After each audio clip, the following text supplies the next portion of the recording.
بەڵێ بینەرانی ئازیز سڵاوتان لێبێت من یادگار فایقم ئەم شەو بە شێوەیەکی ڕاستەوخۆ لە سەرای سلێمانیەوە لەگەڵتانە بم بۆ پێشکەشکردنی ئەڵقەی سێی باسی هەڵبژاردن. دیارە وەکو لە سەرەتای ئەم بەرنامە تایبەتەی کوردستان 24 من بۆ ئێوەم ڕوون کردەوە مەبەستمانە لەم بەرنمەیە دەنگ و ڕەنگی زۆربەی کاندیدەکانی لایەنە سیاسیە جیاوازەکان بۆ ئێوەی بینەر بۆ ئێوەی دەنگدەر بگوێزینەوە. مەبەستمانە بەرنامەشمان وایە کە لە نزیکەی 20 شاری هەرێمی کوردستان ئەم بەرنمەیە پێشکەش بکەین بۆ ئەوەی بتوانین هاوسەنگیەکی باشڕا بگرین لە بەسەرکردنەوەی تەواوی کاندیدەکان و هەست نەکەن کە ئێمە پشتگوێمان خستون یاخود هاوڵاتیان و دەنگدەران و کاندیدانی لایەنێک و شارێکی دیاریکراومان پشتگوێ خستووە. لەم ئەڵقەیە مەبەستمە من لەگەڵ چوار کاندیدی ئەزیز و بەڕێز کە لە چوار لایەنی سیاسی جیاوازن لەسەر پارێزگای سلێمانی خۆیان کاندید کردووە و ئەیانەوێت کە متمانەی دەنگدەری ئەم سنوورە بەدەست بێنن. مەبەستمە بزانم دید و تێڕوانینیان چییە بۆ ئەم هەڵبژاردنە بۆ عێراقی دوای هەڵبژاردن و عێراقیدا تو ئەشمەوێ بزانم کە ئایا لە ناو هاوڵاتیان بە شێوەیەک لە شێوەکان بێمتمانەییەکەیە ئایا چۆن چارەسەری ئەو بێت متمانەیە بکرێەوە ئەمان چۆن ئەتوانن زاڵ بن بەسەر ئەوەی کە هاوڵاتیان لەگەڵ خۆیان ئاش بکەنەوە و ئەو بێمتمانەی هەیە لە نێوانیان چارەسەری بکەن وەها ئەشمەوێ بزانم ئەوترێت عێراقی داهات و عێراقێکی پڕ کێشە و ململانەی سیاسی و ئەمە جگەلەوەی کە عێراق ئەوترێت عێراقێکی ناشەفاف و عێراقێکی گەندەڵە وەکار بۆ ئەوە کرێت کە زۆرینەی سیاسی زاڵ بکرێت لە عێراقێکی ئاوادا کورد ئەتوانێت چ سنگ و چ قورساییەکی هەبێ. من زیاتر ناڵێم دڵنیام ئێوە شەتانەوێ گوێتان لە کاندیدەکان لە ڕاوبۆچوونەکانیان بێت. من ئەم شەو چوار میوانم هەیە. مامۆستا ڕزگار ئەژی گۆران سەرۆکی لیستی پارتی دیموکراتی کوردستان لە پارێزگای سلێمانی و مامۆستا بەهرۆس عەلی کاندیدی بزوتنەوەی گۆڕان لە پارێزگای سلێمانی وارووا مامۆستا شێروان میرزا قادر کاندیدی یەکێتی نیشتیمانی کوردستان لە پارێزگای سلێمانی و خاتوونە تاقانەکەی ناو بەرنامەکەش مامۆستا ماردین عەبدولکەریم حەمەڕەحیم کاندیدی هاوپەیمانی و هاوپەیمانی دیموکراسی و دادپەروەری لە پارێزگای سلێمانی. سوپاسی هەر هەمووتانەکەم سوپاس کە ئەم دەرفەتەتان بە ئێمە داوە بۆ ئەوەی لە ڕێگەی ئەم بەرنمەیەوە دید و تێڕوانینی خۆتان بگەێنن. ماردین خان من با لە تۆ دەست پێ بکەم دیارە بۆ بینەری ڕوون بێت ئێمە مەبەستمانە وەکووترێت لانی کەمە بێ 25 لە سەتی کورسی پەرلەمانی عێراق بۆ ئافرەتان و ژنان بێت. ئێمە لەم بەرنمەیە هەموو بەرنمەیەک هەوڵ دەدەین لانی کەم یەک خاتون ئەگەر زیاتر دوان و سیان و چواریشی تیابێ بێگومان هیچمانە ئەیەک نییە. ماردین خان ینی قسە لەسەر ئەوە هەیە کە لە دوای ئەنجامدانی ڕفراندەمەوە لە دوای 16 ئۆکتۆبەرەوە شیعە و سوننەی عێراق بە هەموو شێوەیەک کار لەسەر شەقامی عێراقیەکەن و تا دژایەتی کورد بکەن ئەوان دەنگکۆوەکەنەوە. ئێوە بەنیازن چۆن دەنگکۆ بکەنەوە؟ لە ڕاستیە کاگێدار دەستان خۆش بێ ئەوەی کە هەیە ئەمڕۆ زمینی هەڵبژاردن سەرەتاوی ئێمە قسەی لەسەر بکەین زمینەیەکی قورس و نالەبارمان هەیە بۆ ئەمڕۆ بۆ هەڵبژاردن. هەڵبەتە ئێمە کۆمەڵێک حیزبمان هەیە کە پێشتر لە ساڵانی ڕابردوودا دەنگدەر تاقی کردوونەتەوە و بۆ ئێستاش کۆمەڵی حیزبی تازە دروست بوو کە هیچێک لەوانە حیزبەکەی ئێمە هاوپەیمانی دیموکراسی و دادپەروەری. بەڵام ئەوەی کە ئێستا جێگەی داخەوبا جەنابەت باست لێوە کرد کە باس لە شیعە و سوننە ئەەکەیت ئەوەیە کە ئێستا لیستی عەرەب دروست بووە لە ناو کوردستانە کە ئەمە ئێمە بەوەی دەگەڕێنینەوە کە دیسان ئەوانی ژیانێ جارێکتر دەنگدەری ئێمە بەرن لەسەر ئەساسی ئەو ناڕەزایەت و ڕێیەی کە خەڵکی کوردستان هەیەی. سبەبی هۆکاری دروستبوونی ئەم حاڵەتە و بردننی دەنگدەرەکان دیارە ئەگەڕێتەوە بۆ ئەوەی کە ئێمە خۆمان ماڵی کوردیمان ناڕێکە. ئەو دەرزوکەلێنێ لە نێوان حیزبەکانە هەیە کە ئەم ڕۆژگاری لێکەوتۆتەوانی و کە خۆیان بۆ خۆیان لەناو خۆیان دانیان توانیوە کارێ بکەن خزمەتی میلەت و نەتەوەکەیان بکەن. ئەگەر ناجوانترین جواب و پرسیار بۆ ئێمە ئەوەیە کە بۆ ئێمە لە ساڵانی ڕابردوودا هیچ لیست و هیچ لایەنێکی عەرەبی نیتوانێت لە ناو کوردستانە لیستی هەبێت و بیلۆکات باسێکی باشە دووروژان ینی لە هەرێمی کوردستان 56 کاندیدی لیستە عەرەبیەکان هەیە 23یان لە ئەوەی پێوترێ قەوارەی سەرکەوتن و نەسر و ئەم شتانەیە. ئەمە ینی ئەگەر نەبووە بە دیاردە بەڵام ئەگەر وەکو حاڵەتێکی ئاسایی کە دەرکەوتووە وردە شتێکی ئاساییە یان مەترسیدارە؟ لە ڕاستیە من بە شتێکی ئاسایی نابینم و ئەم حاڵەتە حاڵەتێک وەکو باسم کرد پەیوەندی بە ناڕێکی و ناکۆکی حیزبە کوردستانەکانەوە هەیە. ئێمە لە ماوەی ڕابردوودا بەهۆی هەڵەی سیاسی سیاسەتمەدارانەوە دیارە باز لە خۆناغی دوای ڕەفراندەمەکەم کۆمەڵێک دەستکەوتی سیاسی و دەستکەوتی زۆری کوردستانمان لە دەستدا من ئەمەش بێ جۆرێکی تر لەوە ئەبینم کە زەرێکە بۆ سەر کوردستان ئەمێ باس لەوە بکەم کە ئەبی ئێمەشی دەسەرەوە بکەین ژمارێکی زۆر عەرەب لە کوردستانە هەیە هەڵبەت ئێمە دەتوانین کاریان لەسەر بکەین نەکتەنها لە ناو کوردستان لە پارێزگاکانی لە ناو کوردستان و لە پارێزگاکانی عێراق بۆ چارەسەری ئەو حاڵەتە سپاس دەکەم مامۆستا ڕزگار بێمە لای جەنابتان ئێوە یعنی خۆتان وەکو پارتی دیموکراتی کوردستان پێتان وایە کە ژیان گوزەران هەڵکردن لەگەڵ عێراق کارێکی سەختە ڕۆشنەوە بەرەو عێراق چۆن ئەمە ڕێکە خەنەوە و چۆن تەوازونێکی وا ڕاگرن کە بتوانن لە ناو عێراقە یعنی بەهێزەوە بچناوێ و کاریگەریتان هەبێ نەک میوان بن لە ڕاستیە سپاس بۆ جەنابێ سپاس بۆ مەسەرکردنەوەیە خێرات نییە و بە ڕێزانە ژەکەم عێراقی ئەمڕۆ چ جیاوازیەکی نییە لەگەڵ عێراقی دوێنەیە عێراقی ئەمڕۆ لە ژێر سایەی دیموکراتیەتە بە ناو دیموکراتیەت هەمان ئەو تاوانانە بەرامبەر بە گەلی کورد دەکرێتەوە و مافەکانی زەو دەکرێت لەوانەیە جاران لە شاخ بووین شەڕی پێشمەرگە و سوپا هەبوو ئەمڕۆ شەڕی پەرلەمان هەیە بەڵام لە ناو چوارچێوەی ئەم شەڕە سیاسیە سزای بە کۆمەڵ هەیە برسیکردنی خەڵک هەیە پێشێرکردنی سیادە هەیە ئەتوانم بڵێم داگیرکردنی خاک هەیە تعریبکردن دەستی پێکردوتەوە ئەوە ڕۆژانە لە کەرکک خەڵکێکی زۆر هاواریەوەی لێستاوە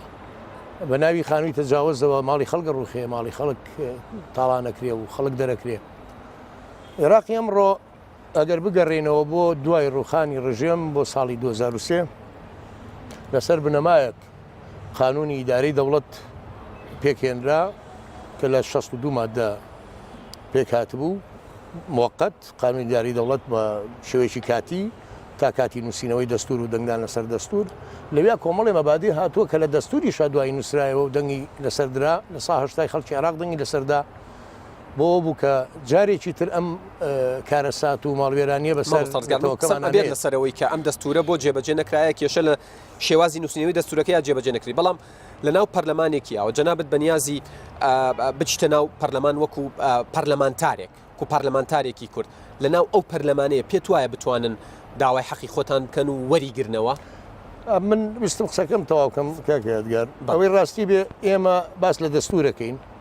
ئەوەی کە ئێمەی بە عێراقەوە بەستۆتەوە تەنها دەستورە تەنها ئەو مادانەیە کە زامنە بۆ مافەکانی نەتەوەی کورد و لە چوارچێوەی عێراقێکیە گرتووە و بە شێوەیەکی فیدرالی باش بەڵام ئەوەی کە نەکراوە و جێبەجێ نەکراوەمە بابەتێکی سیاسیە ئێمە گەڕێ بگەڕێنەوە بۆ دەستور ئێستاش و مانگێکی کە و دوی کە و سێ کە و ساڵێکی کە دەستور جێبەجێ نەکرێت کێشەکانمان لەگەڵ عێراق هەر بەردەوامە بێ ئەمە شتێکی ڕوون و ئاشکرایە بەڵام ئایا ئێمە ئەتوانین ئەو مادانە بە دەسەڵاتی بەغا جێبەجێ بکەین بە هەموو حیزبەکان ئەتوانین ئەم مادانە بە دەسەڵاتی عێراق جێبەجێ بکەین ئەمە پرسیارەکەی لێرە خۆزگە هەمومان بایکۆتی هەڵبژاردننی عێراقمان کردای بۆی هەڵوێستێکی دوای قسەمان لەسەرەوە بێ پێم خۆش هاوڕیانی ژوەرگرم لەسەرەوەی ئایا بایکۆتکردن چارەسەر سوپاس دەکەم مامۆستا بێگومان من دێمە وڵاتان مامۆستا بەهرۆز جەنابتان یعنی نوێنەرایەتی بزوتنەوەی گۆڕانەکەن و کاندیدی گۆڕانن لەم بەرنامەیە لە پارێزگای سلێمانی زۆر قسە لەسەرەوە ئاکرێ ئەوچێت سنە و شیعی عێراق وە لە کاتی بوو جەژ بینیمان ئەگەر 1000 باڵیشیان هەبێت کاتێ دێتە سەر کورد بە یەک دەنوکتێمان بەرەبن بە پەرتەوازەیی گەر بە یەک تیم نەچینە بەغداد مەترسی ئەومان لەسرە کە هەر بە بچووکی بمێنینەوە یا بچووکتر بینەوە بەڵێمە گەر بێنە سەرەوەمە لە بیدایەتی پێکانانەوەی دەوڵەتی عێراق لە دوای پرۆسەی ئازادی کورد بە قوتێکی زۆرترەوە چونکە لانی کەم جۆرێک لە موسسی هەبوو پێشتر بەر لەوەی کە لانەکانی چ بە شیعە و چ بە سونەوەی بەم منەظەمیە هەبن بەڵام ئێمە بەداخەوە ئیسفادەمان لە پندەکانی پێشووتوو وەرنەگر ئیسفادەمان لە ناکوکیانی تر وەرنەگر کە بە درێژای ئەو ماوەیە ئەو ناکوکیانە بوونە هۆی ئەوەی کە خطابی کوردیژیەک بێ و لە ئێستاشە خاڵێکی گرنگ هەیە مەسلەی ئەو گەندڵی کە لە هەرێمی کوردستانە بوو ئەمە ژوای کردووە کە جارێکی تر خطابی کوردی یە بەیگرتووی نەمێنێتەوە ئەمە دەرسمان لەوانە وەرنەگرت و ئەستەمە ینی بتوانین ئەم جارش بە گوتارێکی یەکگرتو بچینەوە ناو پێکاتی عراقەوێ بڵێ لە ئێستاەوە خۆمان بۆ یاریەکی دۆڕاو حاضر کردووە ئەمە من باسی ئەوم کردانی مەبەسم ئێمە کۆمەڵێک فرسەت هەبوو لە دەستماندا و پندمان لێ وەرنەگرت ئێمە لە کاتێکە لە کاتی ئەزمای باسی یەکگرتووی خطابی کوردیەکەین بەڵام ئێمە لە کاتی شوێنەیە کە هەرێمی کوردستان کۆمەڵک سەردەمی زەڕینی بەخۆی بینی بە تایبەتی لە دەرەوەی ئەزمەکان بۆ نمونە بۆ یەکەم جار بوو لە تاریخی هەرێمی کوردستانە لە دوای ئەوەی کە پرۆسەی ئازادکردنی عێراق لە دوای ڕوخاندنی ڕژێمی سەدام زۆرترین بودجات هەرێمی کوردستانەوە کە تا ئەو کاتێک کە هەرێمی کوردستان لەگەڵ بەغدا تووشی ئەو کێشە مولملانەیە بوو نزیکەی 120 بۆ 125 میلیارد دلار هاتۆ تا هەرێمی کوردستان باش بەڵام نەتواندرا ئیدارێکی باشی بکرێ ینی مەبەسم لێرە ئەوەیە ئێمە گەربڕوانی نەداهاتوو ینی ئێوە گەر بچنە بەغداد مەبەستانە بە یەک تیم بچن لەسەر پرسەنەتەوەی یەکان ینی قسم لەسەر خلافاتی سیاسی ڕای جیاواز لەسەر پرسە قانونیەکان لەسەر حکومکردن لەسەر شێوازی حکومڕانی لەسەر سیستمی حکومڕانی لەمەە بەڵام سەبارەت بەوەی کە مافی نەک حزبەکان هاوڵاتی کووردە پێتان باشە کە بە یەک تیم بچن خۆیان لە ئەساسەوە بچنەوەی گۆڕان پێشتر چەند ساڵە پێشتر هاوارەکات کە ئەبێت ئێمە بڵێن بۆ کوشتەکانی تر کە بە نیشتیمانی نەکراوە لە وەک بڵێن لە حکومڕانیە لە بوارەکانی ترا ئێمە لە کێکە باسیەوەکەین کە بە مەسەن کۆمەڵک شتی استراتیژی هەیە بە تایبەتی پەیوەندیەکان پەیوەندیمان لەگەڵ عێراق پەیوەندیان نێودەوڵەتەکانی هەرێمی کوردستان لەگەڵانەکانی تر ئەم دیسکانەوە تا ئەم دۆسیانە بە نیشتیمانی بکرێ و تا ئێستا ئەمە کاری بۆ نەکرام بەسمەوە ئەم شتانە ئەبووە ئێمە شتی استراتیژیوە بە نیشتیمانی بکەین زۆر بە کوردی بۆ نەماتوانیەوە ئەبێ لەو لانە نەپرسین کە زیاتر دەسەڵاتی ئێران بەدەستەوە بووە دەسەڵات بەرپرسە بۆ چونکە کلاوەتی کە معارەزە بۆ یەکەم جار لە 2009 ئەو پرۆژەی پێ بۆ بەڵام هەمیشە دەسەڵات پەکیۆ پرۆژەی خستوانی ئەو فکرانە ئێستاش لە ئەرشیفی ئۆپۆزیسیۆنی هەرێمی کوردستان بە تایبەتی بچنەوەی گۆڕان هەیە و ماوە کە ڕوئیای هەبووە جیانبینی هەبووە یانی لایەنەکانی دەسەڵات سەبەبی لاوازیمان بەرامبەر بەغداش من وایە بینم و هەرواشە زۆر سپاس دەکەم زۆر سپاس دەکەم مامۆستا شیرۆن جەنابتان کاندید یەکێتی نیشتیمانی کوردستانن لە پارێزگای سلێمانی ینی پێم خۆشە زۆر بەڕاشکاوی پێم بڵێ بە سوودوەرگرتن بە لە بەرچاوگرتنی ئەزمموی هاوڕێکانتان ئەوانەی پێشەوە پەرلەمانتار بوون گفتوگۆی ناو پەرلەمان مافی مافخورە ناڵێم حزب ینی ئەمە زۆر تەرکیزی لەسەرەکەم و حەقی حزبم نییە باسی هاوڵاتیان هەرێمی کوردستانەکەم کاکە باسی بودجەم و چاکەم باسی مادەی 140ەکەم کە بۆ گێڕانەوەی ناوچە کوردستانەکانی دەرەوەی دارێمەوەی لای عێراق ناوچەی متەنازع و کێشە لەسەرن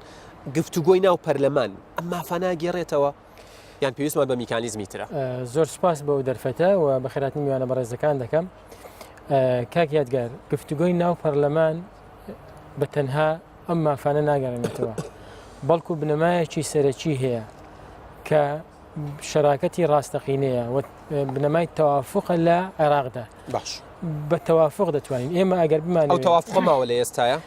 بەداخەوە ئێستا نەماوە یان باڵێن زۆر لاواز بووە لە بەردەم هەڕەشەیەکی گەورەدایە ئێمە ئەگەر بگەڕینەوە بۆ ڕابردوو و لە سەرەتای دروستبوونەوەی حکوومەتی عراقی و دەوڵەتی عراق لە دوای پرۆسی ئازادی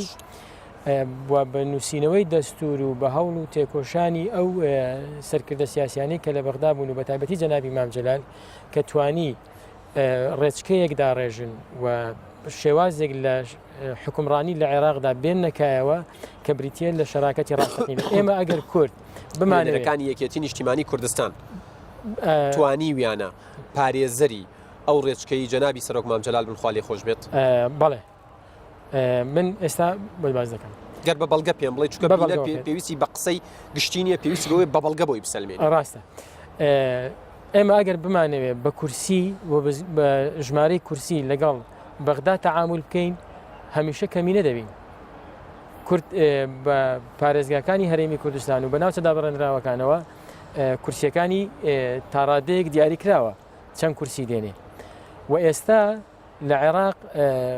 نەزڕەیەک دروست بووە بۆ چوونێک هەیە کە کار لەوە سەرەوە دەکات بە تایبەتیش مخاتەبەی شارعی عێراقی وا دەکات کە بۆ لە مەودووە بیر لە دروستکردنی حکوومەتی زۆری نەدەکەنەوە یەک پرسیاری زۆر زۆر سادە ینی پێم خۆشە گەرێوەش دوای پێتان خۆش کۆمنتی لەسەر بدەن ئاوڕیان شیعە و سونە بۆ ئەتوانن شەقامی عێراقی بجوڵێنن بۆی دەنگی زیاتر بێنن ئێوە بۆ ناتوانن شەقامی کوردی بجوڵێنن بۆ ئەوەی دەنگی زیاتر بێنن هەموو لایەنەکان لە نەتیجەیە هەشتا کورسیمانە بێت کەس ناڵێ ئەمە کورسی پارتیە یەکێتیە گۆڕانە کۆمەڵە یەکگرتووە و پەیمانیەوەی نوێ کوێ کورد پێی بەرزە بێتەوە بۆ ئێوە ناتوانن ئەمە بکەم لەبەر ئەو هەندێک خلافی ناوخۆ هەیە هەندێک خلافی ناوخۆ هەیە و هەندێک شت هەیە کە زەق دەکرێتەوە کە پەیوەندی بە کاری کوردەوە نییە لە بەغدا پەیوەندی بەو تیمەوە نییە کە بە ناوی کوردەوە دەچێتە بەغدا لەوێ شەڕی نەتەوەیی دەکا شەڕی دەستور دەکا شەڕی جێرانەوەی بودجێ دەکا زیاتر پەیوەندی بە ناوخۆی نیزاع سیاسیەکانی هەرێمی کوردستان و کاریگەری لەسەرەوە هەیە کاریگەری خراپی لەسەر پەیانی کورد بۆ بەغدا دروست دەکەم بە مساماژەی پێکرد لە هەرێمی کوردستان سێ محافەزەکە کە بە محافەزاتی منتەزەمە لە دەستوری عراقی ناوی هاتووە قلیمە کورسەکان سابتاری کووردە 18 سلێمانی 15 هەولێر 12 دهۆک بەڵام ئەوەی کە جەناوت باست کرەوە زیاتر گەڕێتەوە بۆ ناوچە دابڕاوەکان بەتابەتی ئێمە لە کەرکووک لە مووسڵ و لە دیالە و لە سەلاحەدین ئەمە بۆ نەمانتوانیوە لەوێ کورسەکانی کورد و نەتەوەکانی تر زیاتر بەدەست بێنین ئەگەڕێتەوە بۆ ئەو وێنە حکومڕانە ناشرینەی کە بەتاخەوە ئێمە لەو بەتابەتی دەسەڵات کە لەم ناوچانە ئیسفادەی لەوە ئەڵێت ئەگەڕێتەوە بۆ ئەو وێنە حکومڕانیە ناشرینەی کە دەسەڵاتی لە هەرێمی کوردستان کە ناوی دەسەڵاتی لە ذهنی هەموو تاکێکی کوردێکی ئیدارەی هەرێمی کوردستانشان گواستەوە بۆ کەرکووک بۆیە دەسەڵات ناو ناهێنێ منڵم یەکێک لە سەبەبەکانی تێکچوونی ڕگزەکانی کورد لە پەرلەمانی عێراقیا و لە ناو خۆی هەرێمی کوردستانیشا سەبەب زوتنەوەی گۆڕان بوو بۆ لەبەر ئەوەی بۆ بمبورە کاگوێرۆز با قسەکەم ڕاتان کردوەکەم پێم مەبرە عەزیز فەرموو لەبەرەوەی لە ناوخۆشە لەبەر هەڵپەی دەسەڵات و لەبەر هەڵپەی گەیشتن بە دەسەڵات کۆمەڵێ ئۆدیان بە خەڵگا کۆمەڵێ تەکتیکی نابەجێی نایاساییان کرد هێنانە سەرجادەی خەڵک هێنانە سەرجادە لەلایەن بزوتنەوەی گۆڕانەوە بزوتنەوەی گۆڕان فێری خەڵکی کرد کە بەو شێوازە ئەمە کاریگەریەکێ لەسەر عێراق چکە ئێمە من ئەمەوە ڕووی دەتان لە عێراق بێت بەرەو بەغاچ لەبەرەوەی کێشەکانی ناوخۆ لەبەرەوەی کێشەکانی ناوخۆی کوردستانیان هەڵگرت بردیانە ناو پەرلەمانی عێراقیەوە ئەگەر بەوەی گۆڕان لە بەغا بەشێک نەبوو لە گوتاری نێوماڵی نەخێر لەبەرەوەی کێشەکان کە لێرە دروست بوو کێشەکان لێرە کەوتەوە لەم حوشی سەرایە دەروی ئەم حوشی سەرایە کە کێشەکان دروست بوو ئاژاوەکان دروست بوو گەیاندرایە پەرلەمانی کۆمێتی خۆی بەڕێی کاکشیروانی زانم ئەڵێ بەیاننامەیان لە دژی دەسەڵاتی کوردی خوێن باشە ئێوە دوو ئیدارەیتان گواستوتەوە کەرکووکیش کە کەرکووک چەند شۆڕشی کوردستانی لەسەر تواوەتەوە هەموو شەڕەکە لەسەر کەرکووک بووە کورد دەستبەرداری کەرکووک بواە زۆر شتمان هەبوو ئێستا بەڵام ئەڵێ ئێوە ئەڵێ دەسەڵات وازەحەکە ئێوە یەکێتی و پارتی ئێوە دەسەڵاتن لەم هەرێمە ئێستاشی حکوومەتەکە حکوومەتی ئێوەیە یعنی ئەمە کارێکی باشتان کردووە کە کورتان لاواز کردووە بەرامبەر بە عێراق ئەمە قسەی مامۆستا بەهرۆزە جارێ یەکەم وامان نەکردووە لە هەڵبژاردنەکانی ڕابردوو پێگەی کورد لە کەرکووکیش و لە مووسڵیش و لە دیارە چەند کورسی هێناوە و بە تەحدیدیش یەکێتی و پارتی ئەو کورسیانەی هێناوە لەوێ کەرکووک یەکێتی پێگەی دیار بووە ئەگەر بە نسبەت کەرکووک بڵین بەڵام دوو ئیدارەی نەگوازراوەتەوە کەرکووک بەڵکو دوو ئاسایشتان لەوێ نەبوو دوو ئاسایش هەبووە لەوێ بەداخەوە بەڵام باشە ئێوە وەکو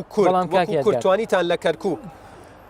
نێوماڵێکی کوردی ڕێکوپێک پیشانی تورکمان و کلد و ئاشووری و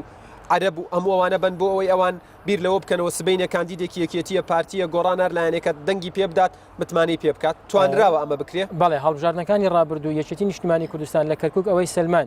چەند کورسی هێناوە چەند دەنگی هێناوە و چێش دەنگی پێداوە و لایەنەکانی کەش چەند دەنگیان پێداوە جگەلە ماردی خان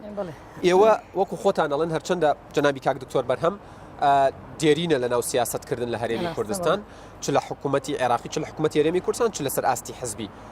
بەڵام پێت وایە کاتی ئەوە هاتووە ناکۆکیەکانمان بەلا بنین سەبارەت بە پرسە چارە نووسازەکانی دەست لە ناو دەستی یەک ڕوبەڕووی عێراق و عێراقچێکان ببینەوە ئەوانەی کە ئەیانەوەی کورد مافی نەبێت کاڵم عێراقچی هەر بەڕاستی ویستم ڕێک لەسەرەوە قسە بکەم لەبەرەوەی بەداوای لێبوردنەوە هەر ئێستا هەر ئەم سێ هاوڕێم لێرەیە نمونەی حکومڕانی دەسەڵاتی کوردین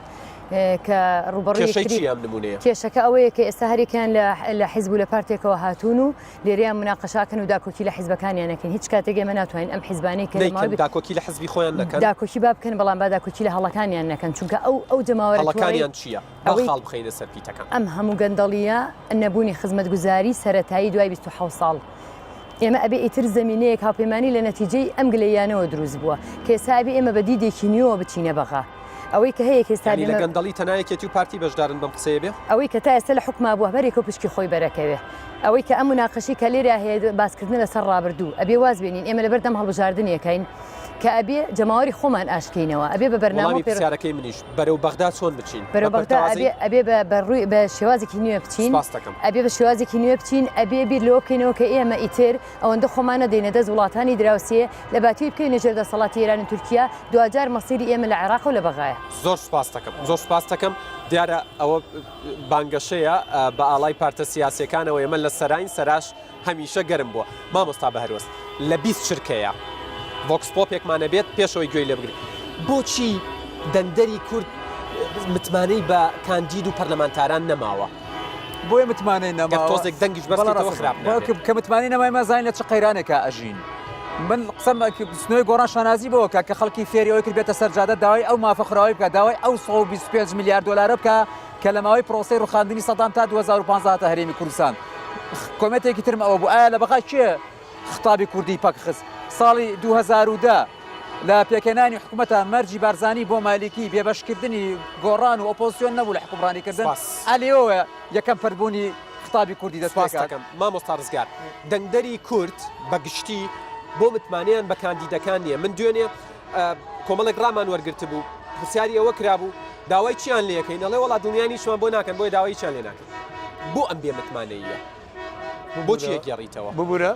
بەڵا لەبەرە و باشە پرسیارەکەی من بە دیاریکراوی ئەوەیە دەنگدەری کورد بۆ متمانەی بۆ سیقەی بە کاندیدەکان نەماوە کە مافەکانی بۆ دابین بکەن کە شەڕ لەسەر مافەکانی دەنگدەری کورد دەنگدەری پارتی وانە دەنگدەری پارتی لەسەر هەڵوێستنەتەوەیەکانی ئێستاش و ئایندەش سیقەی تەواوی بە سەرکرداتی سیاسی خۆی و داڕشتنی ئەو پلان و بەرنامانە هەیە کە بۆ کێشەی کورد بەڵام ئەگەر سەیری فراکسیۆنە کوردستانەکان دەنگدەری پارتی لیان ڕاستیە دەنگدەری پارتی ئێمە لە هەموو ئەگەر فراکسیۆنە کوردستانەکان وەکو یەک تیم وەرگین ئەگەر هەموو وەکو یەک تیم وەرگین ئێمەشم لە حەزەمان هەیە چ پەرلەمانتارێکی کورد لە بەغا ببوورە خوال چ پەرلەمانتارێکی کورد لە بەغا توانی بە حکوومەتەکەی عبادی بڵێ گەندەڵی تۆ ئەمە گەندەڵەکانتەوە ئەمە بە هەدەردانی پارەیە وڵات سازگار مەوەستا شیروان دەنگدەری کورد بۆ متمانی بە کاندیدەکان نەماوە بۆ خەمی ئەوەیەتی لەسەر حسابی ئەم دەرچن و لەوێ دەوڵەمەند بن ژیانیان بگۆڕێت دەنگدەری ئەوە مامۆستا ڕزگار ئەڵێ دەنگدەری ئەمە متوانیان پێ من ئێوەشوان وەڵام من دەمێ پێشەوە جوابێکی ماردی خام زۆر بە کورتی بێت و بچتە سەر وەڵامەکە کە دەسەڵات بەرپرسیارە دەسەڵات بە تەنها یەکێتی و پارتی نەبووە دەسەڵات بە یەکێتی و پارتی و هەموو ئەو حیزبانێک کە بەشدار بوون لە حکوومەتی بنکە فراواندا بەرپرسیارن و بە شخصەکانیشەوە کە بەشدار بوون بە شخصەکانیشەوە کە بەشدار بوون لە حکوومەتی هەرێمی کوردستاندا ئەوەی کە لێرە دەگوزارێ هەمووی لێ بەرپرسیارە بە ڕێژەی جیاواز ئێمە دیفاع لە حیزب ناکەین وەکو حیزب لێرە هەر ڕاستە هەرێکەمان نێری حیزبێکین و دیفاع لە ڕوئیای حیزبەکەمان دەکەین بۆ داهاتوو بەڵام ئێمە دەمانەوێت کە بچینە بەغدا کار لەسەر ئەوە بکەین دیفاع لە ئەزمموی هەرێمی کوردستان ئەزمموڵێک ڕاو بۆ چونمان وەرگتۆ بۆ ئێمە بەستمەوە لەو ئەزمموی کە ناوی هەرێمی کوردستانە بەنسبەت دەنگدەر بۆ متمانەی نەماوە دەنگدەر لەوانەیە هەندێک نمونەی ناشیرنی بینیوە مەرجنیە مەسەڵاست ڕاست بێ پەرلەمانتاری بوێر و ئازاشمان بینیوە لە بەغدا و پەرلەمانتاری واشمان بینیوە کە جێگەی شانازی بوون هەڵێتەکانی پەرلەمانتارەکانی یەکێتی لە خولی پێشوو ئەوەی هێشتا یەک دوومان یەکیان ماوە ڕازیت من بەش بە حاڵی خۆم بڵێ لە ئەدای زۆربیان ڕازی ماردین خان دەنگدەری کورد بۆچی متمانەی بە کاندید نییە خەمی ئەوەیەتی بچێتە پەرلەمان و ئەم لەبی ئەمانی لەبیر بچێتەوە هەرچەنە بێتە جۆرێک لە ئەوە بەڵام حەزەکەم ئەو کەسانی کە باسی پێکە کاکشیوان ئاماژە بەوە بکەم حەقی خۆمە ئەڵێم جوانترین نمونەی حکومڕانی لە ماوەی 27 ساڵی ڕابردوودا 2 ساڵەکەی دکتۆر بەرهەم بووە کە من خۆمەکو کاندیدێک بە قەزا و ناحیەکان و ناو شاری سلێمانی ئەگەڕێم گەورەترین سەروەرەکان و گەورەترین خزمەتگوزارەکان ئەگەڕێتەوە بۆ کابینی 2000 دیارە ئێستا ناتوانین گفتوگۆ لەسەر وەکو ناشرینکردنی کاندید هەڵبەتە ئێمە تازەین من بۆ خۆم پێشترنە هیچ پلێک و هیچ پێگەیەکم نەبووە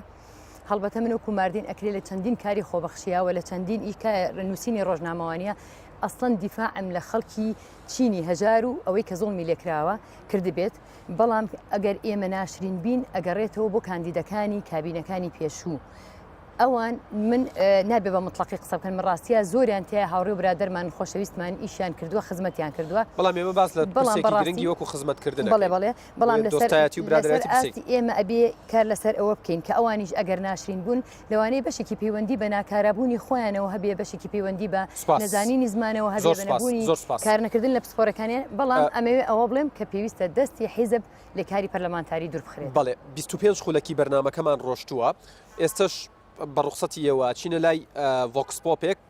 راپۆرتێکە لەسەر لە شارە جیاوازەکانی هەرێمی کوردستان ئامادە کراوە بۆی بزانین هاوڵاتیان ڕایان چییە و متمانەیان هەیە ومێدیان هەیە داوای چیەکەن ئەگەر هاوڕێیان ئەگەر ئەو ڤۆکسپۆپە ئامادە بێت بە بینەران و ئێمەش ببین.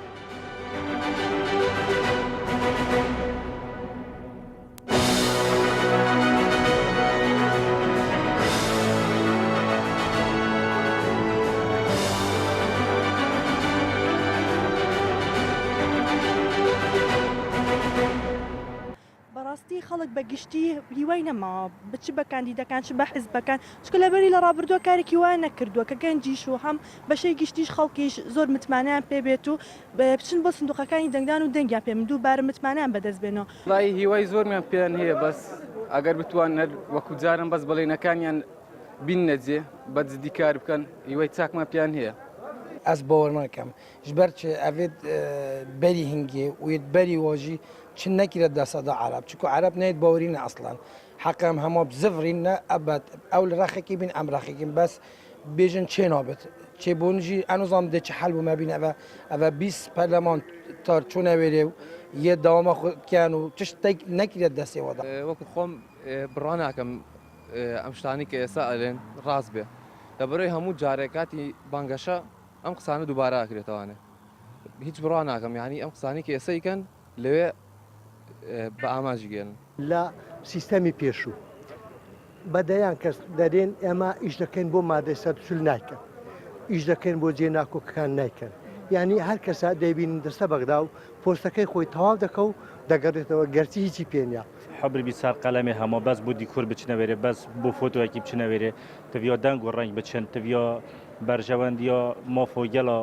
بێتە پێش چاوکردن بەڵێنی زۆر درا بەڵام تا ڕادێکی زۆر کاریگەری هەیە لەسەر هەڵبژاردننی ئەم وەختی کە یەتوانێت چونکە ئەوانی کە لە پێشتورە بەڵێنیان داوە ڕاستە جێبەجیان نەکرۆ بەڵام کاریگەریان هەیە لەسەرەوەی جایتر دووبارە دەم کەمتر بێتوانێت بێهیوا بووین لە ڕابردووە لەو ڕووداوانەی کە لە ڕابردووە ڕوویداوە وای کردووە بێهیوا بین وای کردووە پێگەی کورد زۆر زعیف بێ لە بەغداوە ئەو ئینشقاق و ئەو جیاکاری و ئەو بە تایبەتی لە دوای ڕووداوەکانی 16 ئۆکتۆبەر و ئەو کە کەوتۆتە نێو کوردەوە یعنی گەلی کورد بە شێوەیە زعیف بووە لە بەغداوای کردو خەڵک بێ هیوابی بۆرینە کەمە بۆری هەبووە بە 4 ساڵ چوون مۆنێ هەر مەدەنگی خوددا بووەنە و لێرێ بوون بوومە چ کردە وما چه نکرد یعنی هر بو راتبه و پاشکفته و موچه و نظام چه هرم هوجه عراقی کنیا پا و حتی نکه با 4 ساله با ما چه کریه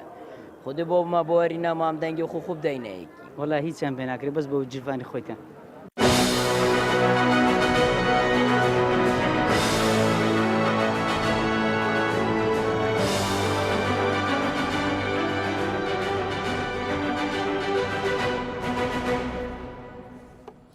بەڵێ بینەرانی عزیز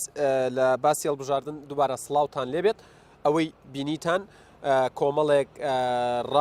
ڕای جیاوازی هاوڵاتیان بوو لە زۆربەی شارەکانی هەرێمی کوردستان دیارە ئێمە بە بەردەوامی هەوڵەدەین زۆرترین دەنگ بێنینە ناو بەرنامەکەشەوە بۆی ئەوانیش حزوریان نەبێ مامۆستا شیرۆن با لە تۆ دەست پێ بکەم ڕای هەمووتان وەرەگرم و قسەکانم نووسیوەتەوە لە کۆتا قسەواڵێ وەڵا هیچیان پێ ناکرێت بەس بۆ گیرفانی خۆیان نەچنە بەغا ئەم ڕایە بۆ وا دروست بووە و زۆربەی ڕایەکان سلبی بوون زۆربەی ڕایەکان سلبی بوون بەڵام ڕێی باشیشی تێدا بوو ئێمە ئەگەر تەقیمی کاری پەرلەمانتارانی پێشوو بکەین لە عێراق لە ناو پەرلەمانی عێراق ناکرێت زەڕب بەسەر هەمووی دابێنین کاری باش کراوە بەڵام بێگومان نمونەی خراپیش هەیە مە ناکرێت بڵین سەداسەد هەموو پەرلەمانتاران نمونەیەکی جوانیان پێشکەش کردووە ئەو کارە خراپانە ئەم جارەوان ناکە کە کورد باجی بدات و کورسیەکی زۆر لە دەست بدات ئەمە کاریگەری دەبێت بەڵام ئەی نمونە جوانەکانیش دەکرێت نمونە جوانەکانیش کاریگەری لەسەر ئاشکردنەوەی بینەر کامیان زیاتر نمونە جوانەکان نمونە گەشتەکان یان نمونە ڕەشەکان ئەگەر باسی بەغدا بکەین من پێم وایە نمونە گەشتەکان زیاترە چونکە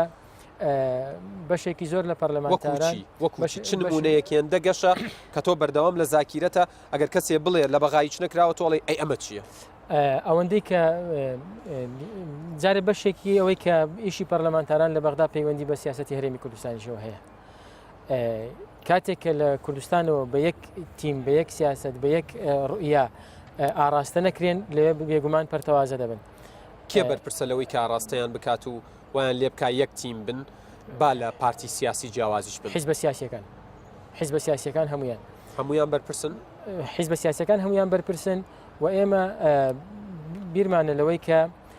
ئەوەندەی کە بۆیان کرابێ شەڕی بودجەیان کردووە شەڕی دەستوریان کردووە و هەوڵیان داوە بۆ مافەکانی خەڵکی کوردستان بەڵام لەوانەیە پاڵپشتێکی بەهێزیان نەبوو بێ و دەستێکیش هەبوو بێ لەوێ هەوڵی پەرتەوازەکردنیان بدا و هەوڵی ئەوە بدا کە هەریەکە ئەوەی ئەو دەستە بۆچی هەمیشە سەرکەوتووە بێ لەوەی پەرتەوازیان بکات سوپاس دەکەم مامۆستا ڕزگار ینی ئەڵێ یوایوان پێیان نییە ڕاست ناکەن و قسەکانیان دووبارن بەس بۆ دیکۆر و فۆتۆ مەچن زۆر ڕاستە زۆر ڕاستە خەڵکی شەقامی کوردستان لەگەڵ ڕێیەکانی ئەوانی بێهیوایی لەسەر چه ئەساسێ دروست بووە برا لەسەر ئەساسە دروست بووە ئەگەر ئێمە بڵێن پەرلەمانتاریانی کورد لە بەغا هیچیان نەکردو ڕاست ناکەین چکە ئێمە ڕۆژانە بە دوای کاری ڕۆژانەی ئەوانەوە نین و متابعی شەکانیان ناکەین بەڵام هەواڵی ناخۆشی زۆر لە ئەندام پەرلەمانەکانە ئەزانین لە ڕێی سوسیال میدیاوە کە چ سازشکاریەکیان بۆ دەسەڵاتی عەبادی کردووە ڕێزم هەیە ئەمە سیاسەتی ئەو حیزبانەیە کە لەسەر وەکوچی ینی گەر زیاتر ڕوونی چکە من مەبەستمیشە لە عامیات قسە نەکەین ئێمە سێریگە ئێمە ئێستش جیاوازی لە بینی کاری پەرلەمانتاری هەرێمی کوردستان و پەرلەمانتار لە بەغا ناکەین ئەمەیەوە کە هەندێک کاندیدی زۆر ینی زۆربەی حیزبەکان شتی وایتیایە کە بانگەشاکە هەستەکەی هەڵبژاردننی هەرێمی کوردستانە ئەگەر ئێستا ئێمە ئەم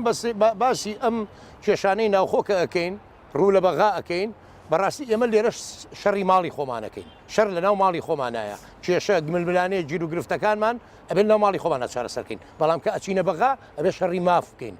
ئەبێ ئەو یەک ریزیە تەنها و تەنها ئەو هیوایە بۆ خەڵکی کوردستان و تاچی کورد کاگەڕێتەوە بە یەک ریزی بێهیواییە بەچی ئەگەڕێتەوە بە یەک ریزیمان نەگەڕێتەوە کە لەوێ هیچ لایەنێکمان سازش بۆ دەسەڵات نەکەین لەسەر داکۆچیکارێکی سەرسەتی تەوازی ئێستای نێوماڵی کورد یەک ریزی ئەمە جیا بکرێتەوە ئەمە جیا بکرێتەوە ئەبێ بزوتنەوەی گۆڕان هاوپەیمانی یەکێتی نیشتمانی کوردستان پارتی دیموکراتی کوردستان لایەنە ئیسلامیەکان هەموو ئەو لایەنانەی کە نوێنەرمان لە بەدەنگدانی خەڵک ئەچێتە بەغا ئەبێ لەسەر ئەساسی استراتیژیەکی هاوبەش ڕوبەڕووی بەغا بینین سوپاس دەکەم ماردین خان ینی خۆتەزانی ئەڵێت ینی ئەڵێ بێهیوا بوو نەڵێ زەعیفن خۆشت پێش ڤۆکس پۆپەکە وتت سەبەب ئەو پەرلەمانتارانەی پێشون لە نێوان کەوانەیەکە کەوایان کردووە ناشرین بن ئەمە چۆن چارەسەرەکری ئەمە لە نێوان شەو ڕۆژێکە ئەم ڕایە ئەتوانن بگۆڕن من ئەمێ بەو دەنگدارە ئازیزانە بڵێم کە تا سەر ئێسقان ئەوان حەقیانە بەڵام با جێگاری بکەن لە بینەوەی کێمە ئێستا کاندیدین حاڵمان حاڵی ئەوانە ناڕزایی ئەو شقامەوەی کردو کە ئێمە لە خۆمان ڕابینین من وەک زۆربیان واڵێن ئەڵێن پێشەوەی بچنە پەرلەمان حاڵیان حاڵی ئێمەیە لەگەڵ ئێمە نانەخۆن لەگەڵ ئێمە چاخۆن لەگەڵ ئێمە لە تاکسی سەرەکەون بەڵام دوایەوە بە سیارەی درع بە دنیایەک پاسەوانەوە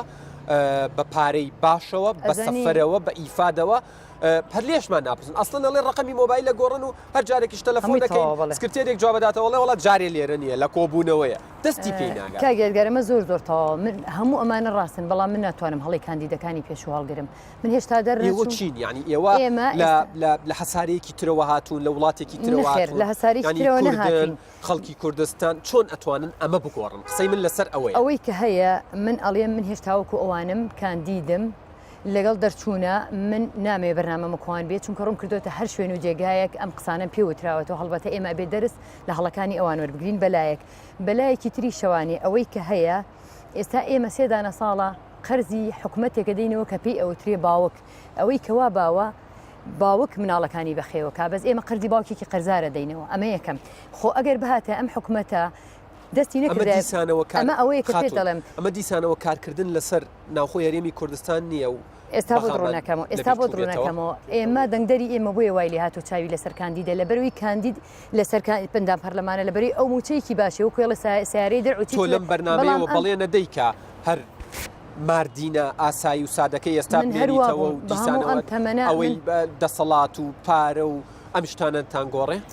بەرنامەیە من پەنای بۆ بینەوە دەستان خۆش بێ من خۆم کەسێکی سادەم هەموو ئەوانیشی کە چوومەتە لایەنەوە ئەزانن من لێرەوە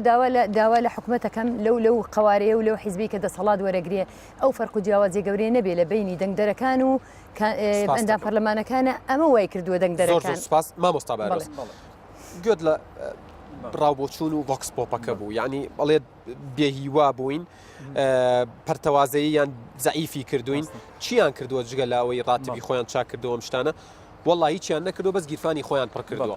ئەمە بۆ بزوتنەوەی گۆڕانیش تەواوە من باجار باسیکردنەوە هۆکارانە بۆ دروست یەکەم هۆکار عیلاقی بە حکوومەتی اتحادی عێراقەوە هەیە کە ئەم هەموو ئیمتیازەی داوە بە پەرلەمانتاری عێراقی ئەمە هۆکارەکەی وای کردووەکەوە پەرلەمانتار ئەوەی چاوی لە ئیمتیازەکەی بێت چاوی لە مهمەکەی خۆی نەبێ ینی بێت وایە ئەو هەموو ئیمتیاز و پاسەوان و ئۆتۆمبیلانە واکە خۆی بگۆڕێت ئەمە بۆتە دافعێک بۆتە پاڵنەرێک بۆ هەنێک کارکتەری سیاسی ناو حیزبەکان ئەمە وای لێ کردووە تۆ بچی قبولی ناکەی نەخێر من یەکەم جانانی ئیشمان بۆ ئەوە ینی زۆری ئیمتیازی ئەندام پەرلەمان وا لەوەکە کە هاوڵاتیان گلی لێ بکەن هەتا ئەبێتە هۆکارێک بۆی کە هاوڵاتیان وەنی چاویان لە ئیمتیازەکەی بێت چۆن وەکو پەرلەمانتار وەکو دەستگاکی خێرخوازی ببەخشێتەوە ئەوە چاویان لەوانێت چ ئەدای بکە بەنسبەت پەرلەمانتارانی بزوتنەوەی گۆڕان بەرپرسانی بزوتنەوەی گۆڕانش لە بەغدا تەواوە چونکە من گوێم لە گۆڕانخواز بووە و توێتی بۆ نمونە من کارم بۆ فڵان کاندیدی گۆڕان کردووە تا گەشتۆتە ئەوێ ئێستا لەبەر سیارەی جانڕست چاویشم پێی ناکەوێ ڕاستە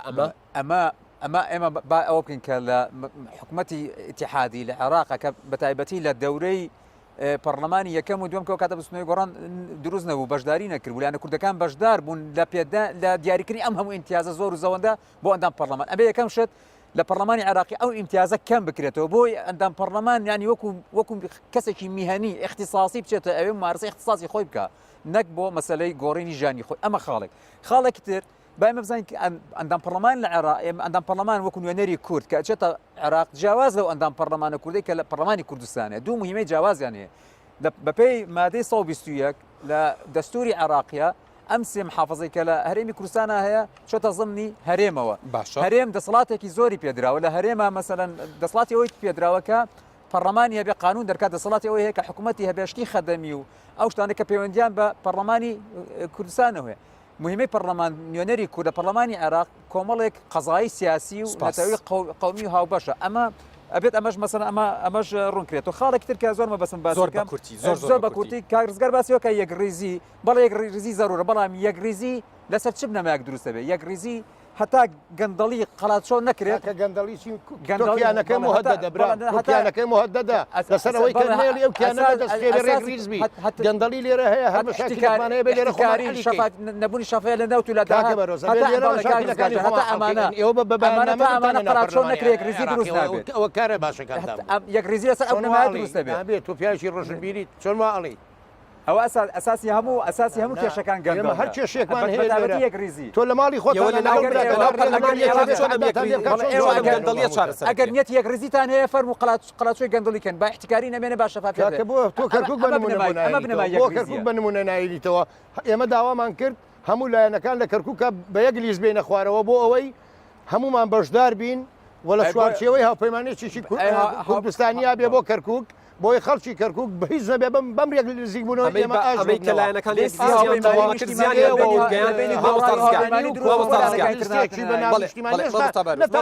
لیستی کوردستانی ئەمریکا یەکلیستیان قبول نەکرد زیانیان بە کوردگیان قوربان ئەوەی ئێمە داوامان کردووە هاوپەیمانیەک بۆ هەموو لیستەکانی کوردستان لە کەرکووکگەژان هەنێکەنێک زاراوە ئەوانە هەیە زیاترشتی شکلی شعاری ناوەڕۆ گرنگە ناوەڕۆ گرنگە هەموو شەیەکمانە سێ لایەن دەست پێشخەریان کردووە لیستێکیان بەناوی هاوپەیمانی نیشتیمانی دامەزرانەوە بۆ ئەوان دەستاشخەریان کرد بۆ لیستەکە دامەزراوە پێش ئەوان تۆمار کراوە بۆ لایەنەکانی تر ناتونەتە ناوی یعنی کێشەشکلەکەت باش مامۆستاز گەرمای یارمەتیم بێ زۆر بە کورتی پێ بڵێ ینی کێشەکە هێندە شکلی بووە کە گۆڕان و هاوپەیمانی ویستویانە ئەوان بێنە لایەمان ئەمان وتویانە نە ئێوە وەرنە لایەمە لەمە شکلی تر هەیە ئێمە سەری ناوەڕۆکی بەرنامە سیاسەکانی ئەو لیستە هاوپەیمانە بکە کە لە نێوان گۆڕان و هاوپەیمانی بۆ دادپەروی و دیموکراسی و کۆمەڵی ئیسلامی دروست بووە ئێمە نەک مەسەلەن لە ڕێگای هەندێک دروشمی کە ئیحساس بجوڵێنێ لە سپاس دەکەم مامۆستا شیروان یعنی مامۆستا بەرۆز و مامۆستا ڕزگار قسەیان لەسەر یەکلیستی کرد ئەمە پرسێکی ئێجگار گرنگە بە نسبەت کوردەوە چکە وترێت ئەم خۆی عێراق ئەگەر یەک باز نەبووایە وەکو جاری جاران کورد دەکرا هەفتا کورسی هەبێت بەڵام لەبەرەوەی بازنەکان زۆر و بۆرن ئەم جارە کوردی ژێگلیس نییە و ئاواری کەرکووکیشمانەیە ئاواری خورما تووشمانەیە دۆخی خانەقینیش ناسایە بۆیە تەسەور ئەکرێ کە کورد لانی کەم دە کورسی لەدەست بدات قسەکەی من ئەوەیە ئێوە بۆ نەچوونە پاڵ گۆڕان و لایەنەکانی تر لەگەڵ پارتیە لە کەرکووک بە تایبەتی ئەم قسەیاکەم بۆی هیچ نەبێ لەوێ یەکلیستان نەبێ دەنگی کورد نەفەوتی ئەو هەمووە چکە خۆتان نەزان هەر دەنگێک بەشی کورسیەک نکات ئۆتۆماتیکیە نەگەڕێتەوە بۆ خۆیان قسەکە لەسەر ئەوەیە ئایا لە هەموو ئەو لیستانەی دیکە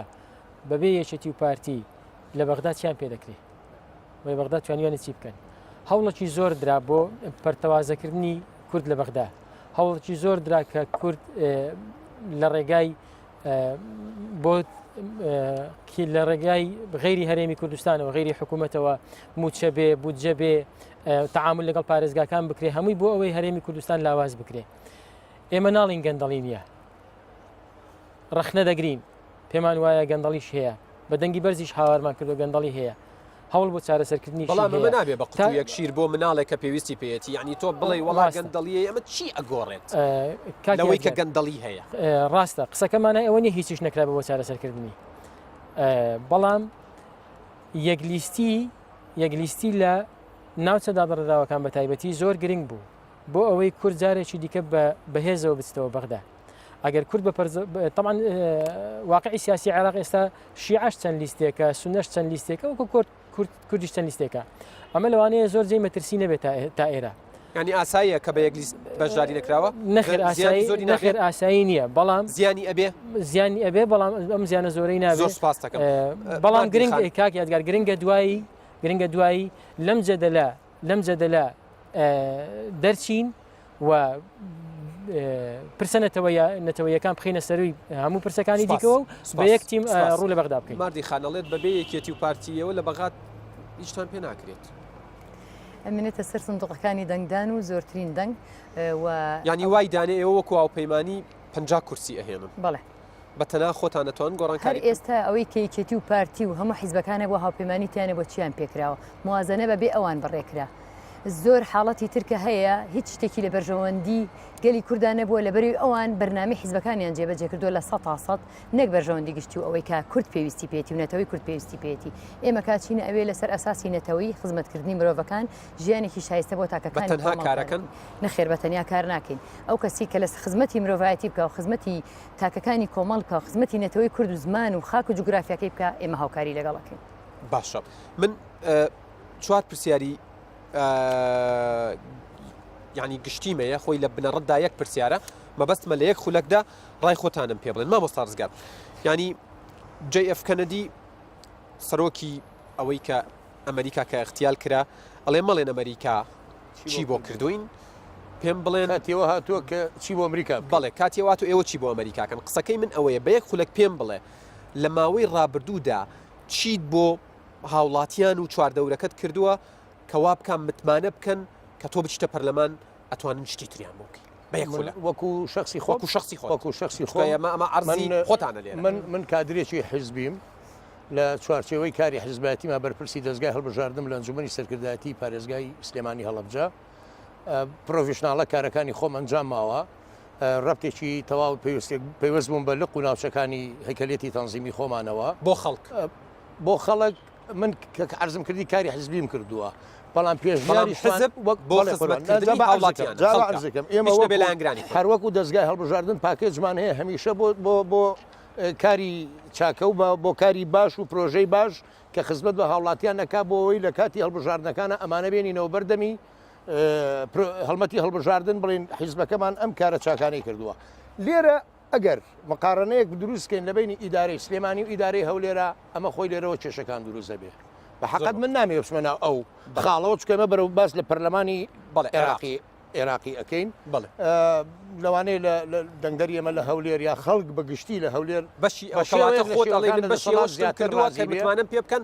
لە داهاتۆشتی تریان بۆ بکەم من ئەگەر وەکو کاندیدێک لەسەر پارێزگای سلێمانی و لە سەڵاتیشم بێ لە سلێمانیا من دەسەڵاتم بێ لە سلێمانی زام زۆر شت بکەم بەڵام وەکو کاندیدێک لە سلێمانیەوە کە ئەچمە بەغا تەنها نمایندەی خەڵکی پارتی نیم لەم دەفەرە بەڵکو نمایندەی خەڵکی هەموو خەڵکی سلێمانیم و خۆم بە خەڵکیم شارە ئەزانم و هیوادارم بتوانم ئەوەی لەوێەوە ئەکرێ بۆ هەرێمی کوردستان و لە زمنیا بۆ سلێمانی ئەگەر لەسەر خوێنی خۆشم بێ بیکەم. زۆر سپاس مامۆستا بارۆس نمونونەکە ناگەێڕمەوە کەوتەکە بڵین قسەکە وتەکە ناگەێڕمەوە بەڵام لە ماوەی ڕابردوودا چیت کردووە بۆ خەڵکو و چواردەورەکەت کە بایی ئەوە بێ متمانەت پێ بکەن 4 ساڵ لە پەرلەمان نوێنەرایەتیان بکەیت. من هەر لە تەمەنێکی لاوێتیەوە ممارسەی ڕاگەیان و سیاستم کردووە پێش لە ناو حیزبێکی ترا بووم کە یەکێتیە لە هێڵی ڕیفۆرما بووم زۆر هەڵماندا ئەم ڕۆیە چاکسازی کە کاگنەوشیروان لە ناوێکێتی شاهر دووبارەیە کردەوە کە بەدینە هات لەوێ یەکەم کەس بووم لەگەڵی هەوڵماندا کە کۆمپانیای وشەمان دامەزران و دوای ئەو حرەکە گەورەی لێ دروست بوو هەوڵەدەم بۆ ئەمە لە لایەکی شەو کەسێکی ئەکادمی کە مامۆسای زانکۆم ئەنی زۆر بەباشی درکم بە فەراغەکانی ناو زانکۆ و تعلیمی عالی کردووە لە بابەتی لاوازی لە توێژینەوەی زانستی و زۆر شتی تر کە پەیوەندی بە عێراقیشەوەیە بۆ نمونە کورسی خوێندن لە زانکۆ بەناوبانکانی جیهان کە بۆ عێراق دابینەکرێت لەوە لینکی بە هەرێمی کوردستانەوەیە و تا ئێستا و فەراغە هەیە کە خوێندکاری کورد لێی بێبەش بۆ سوودی لێوەرنەگرتووە بە هەموو توانایەکەمەوە من هەوڵەدەم بۆ ئەوەیکەوە هەرێمی کوردستان لە ڕووی توێژینەوەی زانستی و هەروەها لە ڕووی خوێندنی باڵاوە زۆر سوود لەوانە لەو ئیمتیازانەوەی کە لە عێراقا هەیە و پشکی هەرێمی کوردستان سابەرۆز ماردین خان لە ماوەی ڕابردوودا هەستەکەی کارەکانت بای ئەوە بن کە دەنگدەران بۆ 4 ساڵ تۆ بکەن بە نوێنەری خۆیان من ئەتوانم بە متمانەوە بە خەڵکی خۆم و بە دەنگدەری خۆم بڵێم کە من کاک بەرۆزیش لەوانەیە گەواهی ئەو ڕاستیان بۆ با سەرەتای کاری پیشەیمان لە یەک کەناڵەوە کە ڕۆژنامەی هەرێمی کوردستان بوو لە ساڵی 1956 دەستمان کردو بە کاری ڕاگەیاندن و ڕۆژنامەنووسی لەو ڕۆژانەیە من وەکو ژنێک ئەتوانم ژن لە یینی ڕۆژنامەنووسیە لە کای ڕۆژنامەنووسیا بە پەنجەکانی دەست بەژێر درراوە کارم کردووە ئەمە جگەلەوەی هەموو نووسینەکانم داکۆکی بۆ لە چینی توێژەکانی خەڵک لەوانەی کە هەستم کرد بێ زوڵمیان لێکراوە دوجاریش کاری ڕێکخراوی و ئەمانە تەوزیفەکەمەوە بۆی کە من ئەزانم ئێستا وەکو بەڕێبەری ڕێکخراوی نێمام دایان و سەدان کارم کردووە بە خۆیان بەشێکی زۆریان بە خۆبەخشی خول بە خۆبەخشی بۆ گەنجان کردوێتەوە ئێستا ژەزانم زۆرینی دەنگدەری ئێمە گەنجە بەڵام زۆرینی دەنگدەرمان گەنجێکی تووڕەیە من بە متمانەوە ئەمێ کاریان بۆ بکەم ئەمێ داکۆکیان لێ بکەم هەروەکەوی کە لە ڕابردوودا کردووە هیوادارم متمانم پێ بدەن. سپاس مامۆستا شیروان ئێوە لەناو ئەو کۆمەڵگەی ئەو ژینگەی کارتان تیا کردووە چیتان پێشکەش کردووە کە بای ئەوە بێت دەنگدەرانت بۆ 4 ساڵی تر بیانەوێت تۆ نوێنەرایەتیەکی ڕاستگۆ و ڕاستەقینەیان بیت. من مامۆستام 17 ساڵە مامۆستایەتی دەکەم باشە بەڕێوەبەری ئامادەی 5 ئازارم لە ڕانیە باشە کە یەکێکە لە ئامادەیە هەرە باشەکان باشە لە میانەی کارکردنماندا باشە لە خوێندنگاکەماندا توانی ومانە سەرکەوتنەکی گەورە بەدەستبێنین دیارە بە پشتیوانی و بە هاوکاری هەموو مامۆستا و سۆزانەی کە لەگەڵم بوون لە فترەی کە من بەڕێوەبەر بووم دووجار خوێندنگاکەمان لە یەکەمەکانی هەرێم بووە ساڵێک دووەمی هەرێمی هەبووە ساڵێک سێمی هەرێمی هەبووە و هەروەها لە ڕێکخراوەکانی کۆمەڵگەی مەدەنیشدا کارم کردووە بۆ خزمەتکردنی گەنجان و وەرزشکاران و خوێندکاران و هەرەمەوە کاکە تۆ بتوانێت ڕاستەقینە و ڕاستگۆیان بیت ئێستا پێ بڵێم عفومکە و هەروەها لە دەستەی دامەزرێنی سنتەری ڕاڵم بۆ ئاڵگۆڕی کەلتوری کە توانیمانە عیلاقەیەکی باش لەگەڵ شارێک لە ئەمریکا و دروست بکەین کە بە ناوی دولوز بیکەینە دەستە خوشکی شاری ڕانیە و هەروەها من بۆ خۆم جگەلەوەی کە ماستەرم هەیە لە ئینگلیزی بە کەلۆژمێ لە پەیوەندی نێودەوڵەتیەکان بۆیە لە بواری پەروەردە و فێرکردن و لە بواری زمان زەرورە بۆ پەرلەمانی عێراق زمانی کوردی کێشەی هەیە لە ناو پەرلەمانی عێراق بەپێی دەستور نە پێکەواتە بۆ بەکارینایەنن بەپێی دەستور زمانی بۆچی هەندێک کاندید خۆی بۆ ئاڵە کێشەیە کە بۆ نموناڵێت من عەربی ئەزانم ئەمە ئاساییە ئەمە هەست ناکەی گەر بە کوردی لە پەرلەمانی عێراق قسە بکرێ هەلی کار بۆ کۆمەڵێک گەنجی وەرگێڕی جوانی کورد ئەدۆزرێتەوە شەڕ لەسەر ئەماکەن ئەو غەدرێکە لەسەر کورد کراوە شەڕی بەیەگوشە شەڕی لەسەرەکەن لە مادەنۆیە و لە بنەما ئاساسەکان دەسۆ ڕاقی باس کراوە مادی شەڕ لەسەر ئەماکەن بەڵێن ێوادەن بەکە بە کوردی قسە بکەن ئەڵێ نەبێ بگەڕێنەوە بۆ دەستور لەمە شابێ بگەڕێنەوە بۆ دەستور مامۆستا ڕزگار شەڕ لەسەر ئەماکەن کە بە کوردی قسە بکەن یعنی ئەگەر سەیری سەرۆکایەتی پەرلەمان بکەن بە جلێکی خۆیەوە کە تورکمانێکە دانیشتە و شانازی پێواکە ئێمەی کورد کێشەی چیە جلەکەمان زمانەکەمان کێشەی چییە؟ ئەمە هەر ئەوە نییە مەسلەی حتا سە تۆگەڵ ماڵپەر ڕسمیەکانی بۆ ئەساساتی حکوومەتی عراقی تەمەشا بکەی بەشە کوردەکەی لابراوەیشی تیا ناکرێت تەمەشاکە مەسەلەن بۆ نمونە یان یاسە سەیری پەرلەمانی عێراق فۆرمانەی کە مشتەرەکە اتحادیە کوردەکەی لێ نابراوە ئەمە خۆی زۆر گرنگە کاندید کاکەکان بکەین بە کوردی بە تەرجمەش بکەین لەوێ زۆر گرنگە عەربی زانین بۆ لەبەرەوەی ئەو تەشریعاتە قانونیانەی کە ئەکرێت زۆربەی بە زمانی عەربی زۆر سوپاس من کاتم تەواو لە ماوە مەسەلەی کوردیەکە نەتێش من عفوم لە 10 سانیەیە چونکە پێنج خولەکەم ماوە کاتەکە شتێکی دەستوریە ئێمە دەتوانین بۆ قورسایی کورد لە ناو پەرلەمانی عێراقدا ینی دەستورە وترێت ئیشی پێ ناکرێت لە عێراق دەبێ هەوڵدین ئیشی پێ بکرێت کە دەستور ئێمە بەشدار بووین لە نووسینەوە پێتوانە لە ناو پەرلەمان گوێتان لێ بگرن دەبێت گوێمان لێ بگرن ئێمە دەستین شەڕی چی دەکەین لەوێ ئەگەر گوێیان نەگرت وەکو ئێستایکن ئەگەر گوێیان نەگرت ئەو کاتە لەگەڵ سەرکردایەتی سیاسی کورد لەگەڵ دڵسۆزەکانی کورد دەبێ ڕێگاک دۆزینەوە بۆ بەیەکەوە کارکردن مامۆستا لە هەندێکگەگەرن و جۆ لە هەندێ ناگرن بەڵێ مامۆستا بەهرۆز کاتم چوار خولەکەم ماوە دوو خولەکی بۆ کۆتا پەیامتانە دوو خولەکە دابەشەکەم لە سی چرکەیە پێم بڵێ گرنگترین شت کە بۆ سلێمانی لە ئەولەویاتی کارد بێبیکەی چییە؟ ئێوە لەسەر سلێمانی بۆ چاوتان لە دەنگدەرانی سلێمانیە بەڵێ گرنگترین شت بۆ ئەوەیە کە سلێمانی ژۆک و هەموو پارێزگاکی تری عێراق مستەفید بێت لە دیارترین کەم و کوڕی ئەم شارە چیە کاوڵەدەن چارەسەریکەن کەم و کورتی ئەو شارە ماوە پێ بڵێم ئەمە شتی خەدەمی زیاتر عیلاقی بە هەرێمی کوردستانەوە هەیە کەم و کورتی سلێمانی عیلاقی بە پەرلەمان و حکومەت هەرێمی کوردستانەوە هەیە عیلاقی بە کەمتر عیلاقی بە ئەوەی هەنێک خاڵ نەبێت کە مەسلەی ژینگە مەسلەی ئاو ئەمانە خاڵی هاوپێدانی پارێزگاکانی بەڵێ مەسلەی ژینگە ئێستاکە لە کێشە گەورەکان لە سلێمانی ئێمە لەگەڵ عێراقا لە مەسلەی ژینگە هاو بەشین سوپاس لە مەسلەی ئاوە سی چرکەکە تەواو بوو داوای لێبوردنەکەم مامۆستا ڕزگار لە سی چرکەیە پێم بڵێ دیارترین کەم و کوڕی سلێمانی چییە کە تۆ بچتە پەرلەمان ئەگەر لەسەر گیرفان و باخەڵی خۆشت بێت لەو پارەی کە لە بەردەستە بە پێی توانای خۆ چارەسەری بکەیت و هەڵبەی یعنی کۆتای پێبێنی من دیارترین کەم و کوڕی لە ناو سلێمانیە بەو پاشەگەردانی و ئاژاوەیە کە لە ناو سلێمانی و ناو خەڵکی سلێمانیا و بێمتمانەیە کە دروست بووە من هەوڵەیەم لەوێ نزیکترین کەس بم لە هەواڵان و ئەندامانی فراکسیۆنەکانی تر بۆی ئەو متمانەیە بگەڕێتەوە بۆ خەڵکی سلێمانی بۆی ئەو متمانەیە بگەڕێتەوە بۆ خەڵکی سلێمانی کوردستان هەمیشە پێشەنگ بووە زۆرترین شەڕی کردو بەڵام کەمترین دەستکەوت هەبووە بۆیە ئەبێ لە بودجەیە ئێمە خەمێکی زیاتر لە سلێمانی بخۆین و کاری زیاتر لە ئێمە دەتوانین بۆ سلێمانی کاری ئەوە بکەین زۆر فەرمانگەمان هەیە سەر بە بەغدایە و هەروەها پارەی جوتیاران و زۆر کاری تر لە بودجەی پەرپێدانی پارێزگاکان لە پاسەوانی سنوور لە ڕەگەزنامە لە زۆر شتیترمان هەیە کە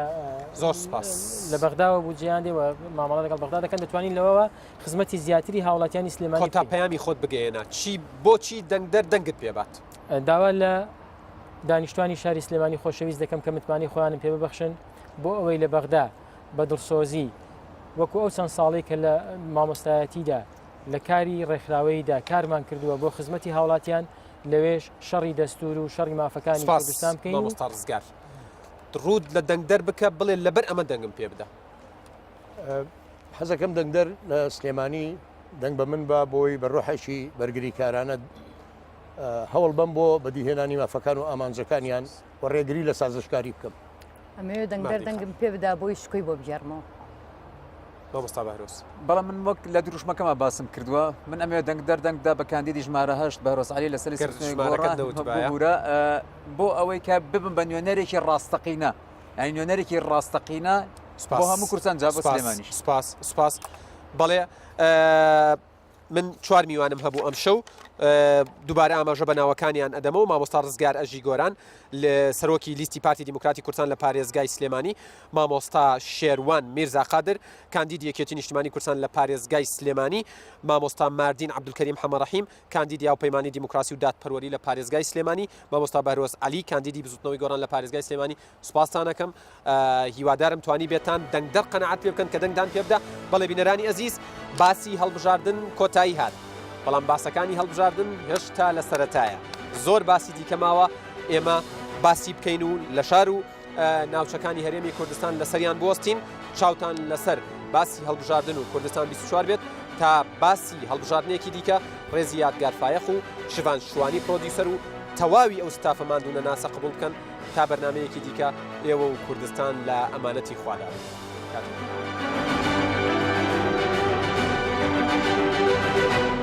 Thank you.